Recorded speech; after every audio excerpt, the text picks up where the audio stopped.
en todos estos días que hemos estado escuchando, sobre todo los textos del Evangelio de San Juan, donde encontramos esos largos enfrentamientos e incomprensiones de los líderes religiosos del pueblo judío con nuestro Señor, pues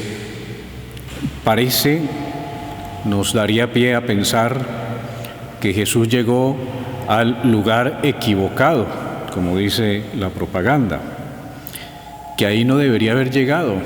Si había tanta incomprensión, si la gente no lo quería, ¿qué pasó con ese pueblo judío? Podríamos pensar que si hubiera llegado a Grecia, a Egipto, a la India, hubiera sido mejor acogido. Y resulta pues que obviamente no, porque estas grandes civilizaciones tenían pues sus dioses hechos a su medida y no tenían ese aviso, esa preparación para recibir al Mesías enviado por Dios, el Dios único, el Yahvé del Antiguo Testamento.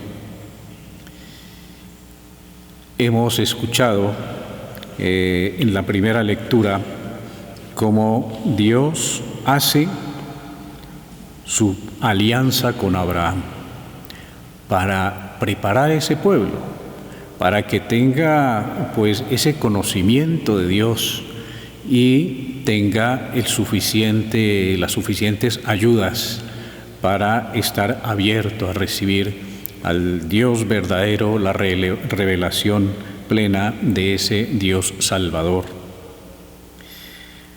Y efectivamente, en la alianza, Dios habla con Abraham y le dice: por mi parte, esta es mi alianza contigo. Serás padre de muchedumbre de pueblos, no solamente de un pueblo, sino de muchos pueblos. Le da un territorio, pero le habla de muchos pueblos, de muchos reyes, de muchas naciones. Y le dice: por tu parte, guarda mi alianza, tú y tus descendientes. Entonces yo seré tu Dios y tú serás mi pueblo. Dios da toda su bondad, su generosidad, su irse dando a conocer, todo ese proceso de la revelación, pero también le pide a Abraham y a sus sucesores la respuesta de fidelidad. Esa es una alianza. La alianza es aquel encuentro entre las dos partes y cada uno pues actúa. No solamente uno es el que da y el otro recibe, sino que cuando se conforma una alianza, como por ejemplo la alianza matrimonial, son los dos que están cada uno poniendo de su parte. Pues Dios establece una alianza con Abraham y sus descendientes, y los descendientes de Abraham son multitud de naciones, le dice Dios. Y Él pues pone su palabra de bendecir a ese pueblo, pero le exige al pueblo ser fiel. Pues ya habían pasado 1800 años desde Abraham hasta Jesús. Y resulta que, pues como vemos, se siguen dando esas discusiones y esa incomprensión, pues no estaban preparados realmente muchos, no todos, pero muchos de estos líderes del pueblo de Israel para recibir al Mesías. ¿Por qué? Porque asumían que la salvación venía por herencia y que por el hecho de pertenecer a ese pueblo que Dios había escogido y había fundado en la persona de Abraham, pues ya tenían como asegurada su salvación. Y entonces era un compromiso más, digamos, como de entre todos, de el pueblo de Israel, y poco se había asumido lo que se llama el compromiso personal. Y esa fidelidad personal y ese compromiso personal, pues es lo que nuestro Señor Jesucristo viene a enseñarnos y a pedirnos y a mostrarnos cómo Dios se acuerda de cada uno de nosotros, cómo Jesús iba sanando a uno y al otro, y a cada uno le hablaba, le decía algo concreto, se preocupaba no solo por su sanación, sino por su salvación. Ese trato personal con Dios es lo propio, es lo que ya Dios quería que el pueblo de Israel hubiera asumido para que pudiera entender y acoger más correctamente, o más bien hubiera podido acoger realmente, porque no lo acogió como debía, a Jesús nuestro Señor. El Santo Padre, en su exhortación apostólica Gaudete et Exsultate, alégrense y exulten, exhortación apostólica sobre el llamado a la santidad en el mundo actual, en su número 1, para al comienzo de este documento, el Santo Padre nos recuerda justamente esa llamada a la fidelidad con Dios y dice: el Señor lo pide todo y lo que ofrece es la verdadera vida, la felicidad para la cual fuimos creados. Él nos quiere santos y no espera que nos conformemos con una existencia mediocre, aguada o licuada. En realidad, desde las primeras páginas de la Biblia está presente de diversas maneras el llamado a la santidad. Así se lo proponía el Señor a Abraham: camina en mi presencia y sé perfecto. Pues hoy en día esa actitud del pueblo judío, de muchos en el pueblo judío, de que la salvación viene por herencia, pues muchos católicos la siguen asumiendo. Y entonces es frecuente escuchar: mi abuelita rezó mucho, eso ya rezó por toda la familia, yo no tengo que rezar porque ella ya hizo bastante. O el señor que no va a misa porque la esposa sí va.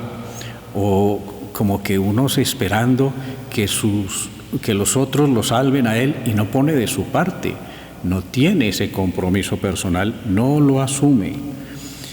Y nosotros no nos salvamos ni porque nuestras abuelas o el cónyuge o el hermano o uno sea muy rezador en la familia y entonces va a salvar a la familia. El compromiso es con cada uno. Obviamente, por supuesto, esa oración de mediación por los demás, de intercesión, pues es muy valiosa y el Señor la escucha y la tiene en cuenta. Pero cada uno se salva cuando pone de su parte. No nos salvamos solos, decía el Papa el viernes en la bendición Urbi et Orbe. No nos salvamos solos, y lo decía en el sentido de que somos todos hermanos y debemos vivir la fraternidad y pues orar y apoyarnos unos en los otros, y nosotros apoyar y estar disponibles, pero tampoco no nos salvamos solos en el sentido de que nosotros no somos nuestros autorredentores. Nosotros no nos redimimos por nuestra cuenta, como pues tantas filosofías en esta época difunden, diciendo: tú puedes, tú eres capaz, tú solo, tú no necesitas a nadie. Y resulta que sí necesitamos absolutamente de ser fieles al amor que Dios nos da.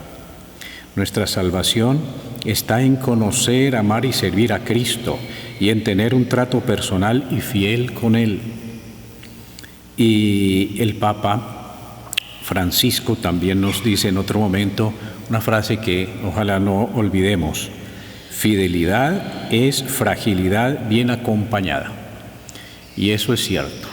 Pues para que seamos fieles tenemos que estar acompañados y sustentados. La fidelidad es de cada uno, pero el apoyo sí es de unos con otros. ¿Y qué apoyo tenemos para que nosotros en nuestra fragilidad seamos fieles a Dios? En primer lugar, la familia, por supuesto.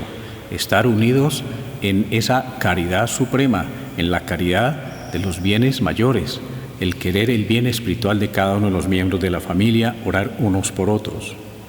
La Iglesia, por supuesto, que es la gran familia de los hijos de Dios, en donde todos oramos por todos, en donde, por ejemplo, de una manera muy concreta, hemos ofrecido la misa por uno y por otro, cada uno en sus circunstancias y en su situación, no solamente por los vivos, sino por los difuntos, en fin, por todos. Y la Virgen María, pues Madre de la Iglesia, nuestra Madre Santísima, que siempre nos quiere llevar de la mano.